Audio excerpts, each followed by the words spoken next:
लग्नानंतर होईलच प्रेम या मालिकेच्या येणाऱ्या भागामध्ये प्रेक्षकांना आपण पाहणार आहोत.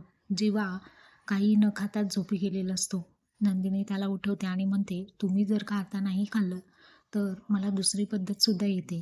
जेव्हा म्हणतो म्हणजे काय, तर आता आपल्याला येणाऱ्या एपिसोडमध्ये पाहायला मिळणार आहे की नंदिनी स्वतःच्या हाताने जेवायला भरवते.